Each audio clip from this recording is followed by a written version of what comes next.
Hi, this is Kyle Smith, new men's basketball coach at University of San Francisco. This is our first installment of Tradition Talk. We've got my guest here, legendary coach and player, Jim Brovelli. Coach, thanks for coming. Kyle, good to see you. Great to be here. Yeah. Let's just get right into this. I think it's really important for our program to kind of understand what the history of San Francisco, history of San Francisco basketball, and you've seen it from a lot of perspectives. And I'd love for you to take it right back, honestly, literally right back to what it was like growing up in the city, playing at St. Ignatius, and what USF meant to you a little bit. Well, first of all, in 1949, when I was 7 years old, that's when USF first won an NIT championship. And I really don't remember much about that. But if you look at each decade after that, in the mid-50s, for example, when I was in the 8th grade, when I was supposed to be in my room studying, when my mom put me in my room and said, 7 o'clock, you're studying, I had a radio back there listening to the Bill Russell era team when they won 16 in a row and 2 NCAA championships. So that was in the 50s. I can't imagine. I grew up in Houston, so I know a little bit during Phi Slamma Jamma, so I have the saying, like, these people are bigger than life, and it's amazing. It was unbelievable. And Gene Brown coming off the bench and scoring 20 in a close game and putting it away, and of course Russell doing what he does and the rest of that team. So it was exciting. So that was in the 50s. Yeah. And then in the 60s was the Ollie Johnson, Joe Ellis era. And that team that I was on, we were 1 game away from the Final Four.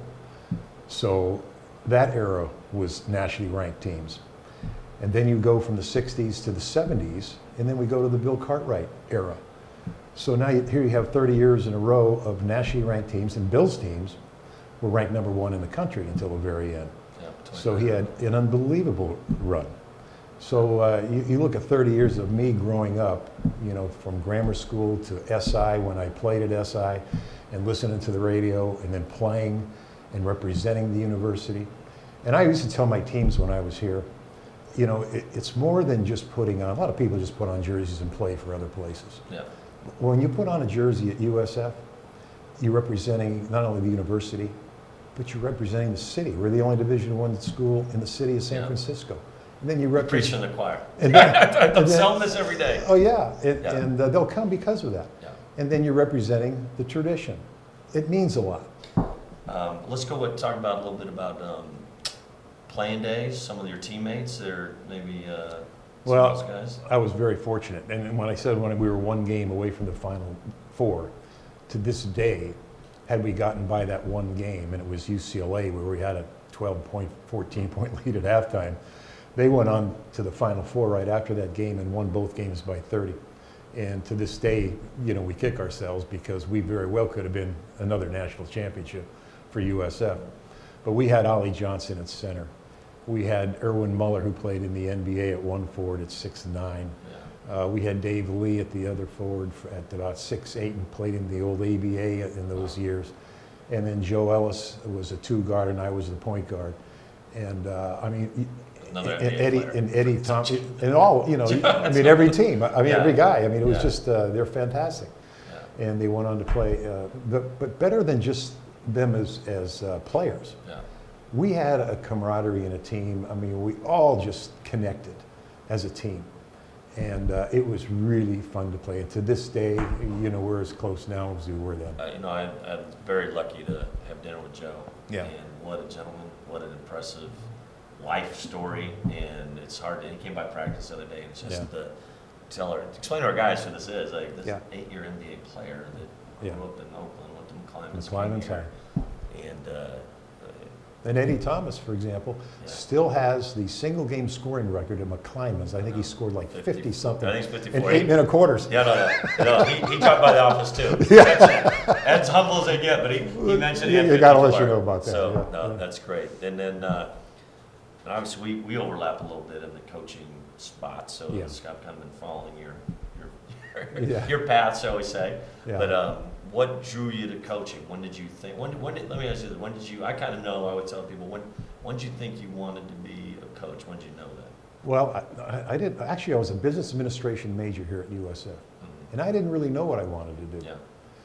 But after I graduated in '64, I still really wasn't sure.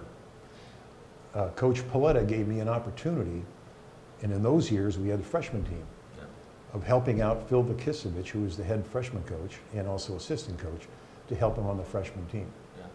That's when I got hooked. And I always felt I never wanted to give up basketball, but I wasn't sure in the next step of coaching. And that's when I really got hooked. So there's some other people that influence your coaching. I was lucky because I grew up in an age where Bay Area basketball was pretty good. Yeah. Where after USF won the NC2A, then Cal won the NC2A. Well, when I played at SI, Pete Newell Jr. was a sophomore when I was a senior when we won the city championship. Wow. So I spent a lot of time at the Newell house and listened to a lot of basketball from Coach Newell. And I was a sponge. You just take everything in. And a couple of things that I still remember. He said freedom within structure when you're coaching, and it really hit me where basketball really is it's a playground game. It's you've got to be free. It's an instinct reaction game. So freedom within structure. They've got to be in where they're supposed to be in structure, in their roles, in their strengths. But you've got to give them the freedom within their strengths. And so I really took that into my coaching. And my first job was the athletic director, head basketball coach, tennis coach at Wilmerdine High School, the school right across the street from City College. That was my first job out of USF after we did the freshman team. Yeah.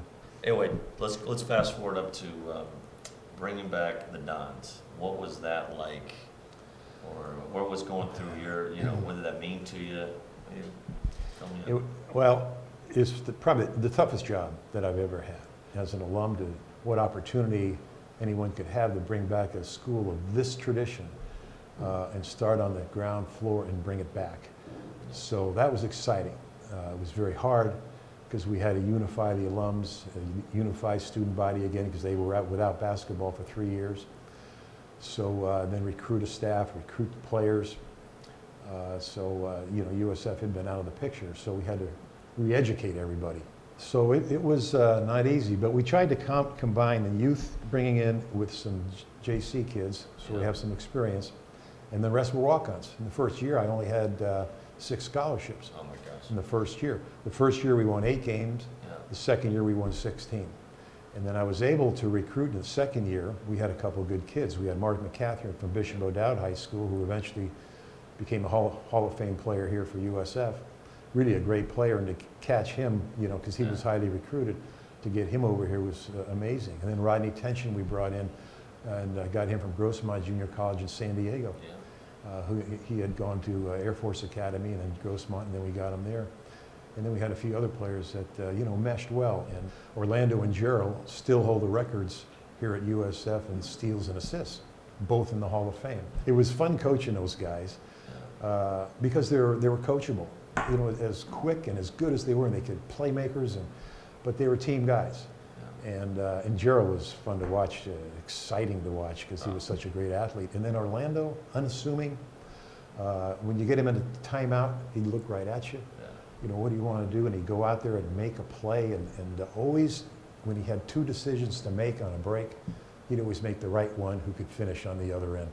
Yeah. Just little subtle things that make the coach look good. No question. They always have good players. Yeah. Good players, good guards. Yeah, exactly.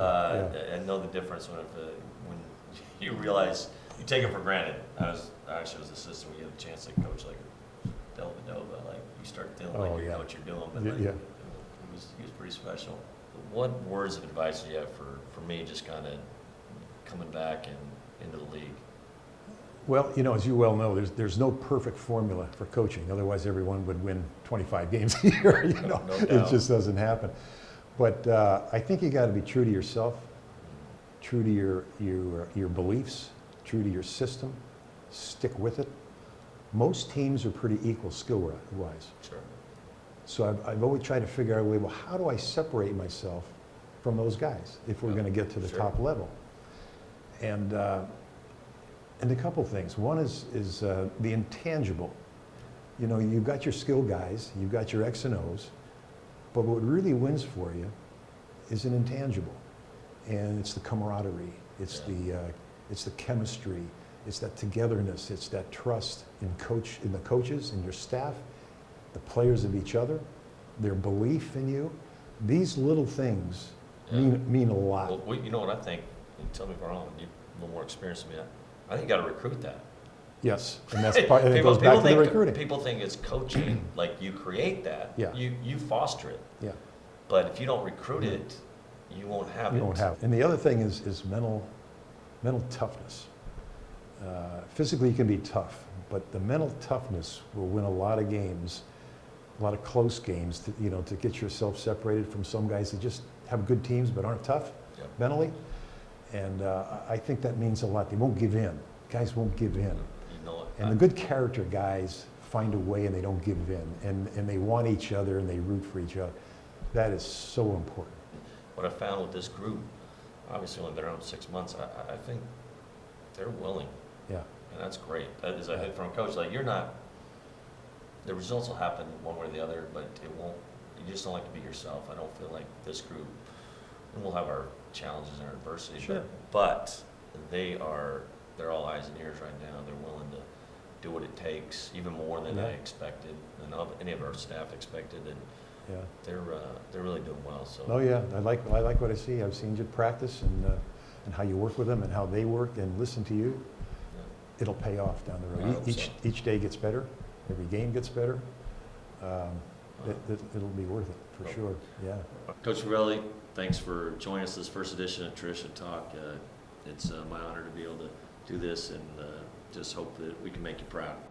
Hey, Kyle, I know you're going to do well. And what Pat Olson says, good luck. Go get 'em, Coach.